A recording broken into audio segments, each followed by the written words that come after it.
reconstruction mammaire, ça consiste à reconstruire le sein après un cancer du sein, que ce soit après une mastectomie, on enlève entièrement le sein, ou une tumorectomie, on enlève seulement une petite partie du sein. C'est des interventions diverses qui vont permettre de redonner à la patiente le sein qu'elle pouvait avoir avant.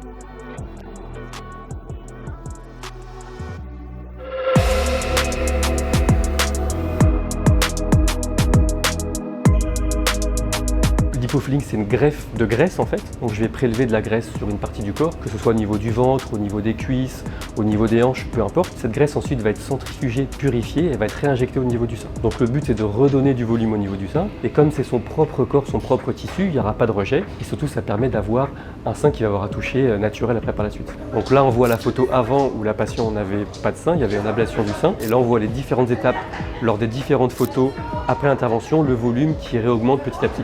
Donc cette patiente, la reconstruction a démarré il y a maintenant un peu moins d'1 an. Elle a eu 4 séances. Il y a souvent plusieurs interventions pour permettre d'avoir du volume. Et généralement, il peut y avoir un temps aussi où on peut retravailler l'autre côté. Éventuellement le réduire, le symétriser, des choses comme ça.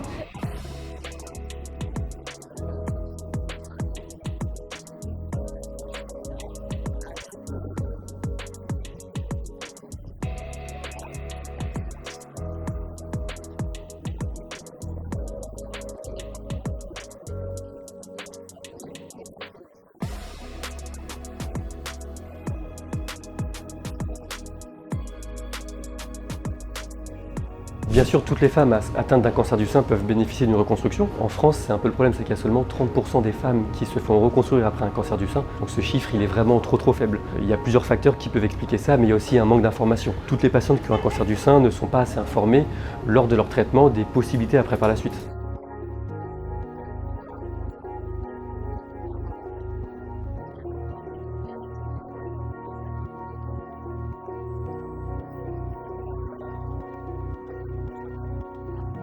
Donc la prévention du cancer du sein, heureusement, il y en a de plus en plus. Il y a Octobre Rose maintenant qui permet de mettre un peu l'accent dessus. Donc de ce côté-là, les choses avancent et heureusement. Après, pour ce qui est de la reconstruction, c'est vrai que c'est la deuxième étape. Il y a un vrai manque d'information.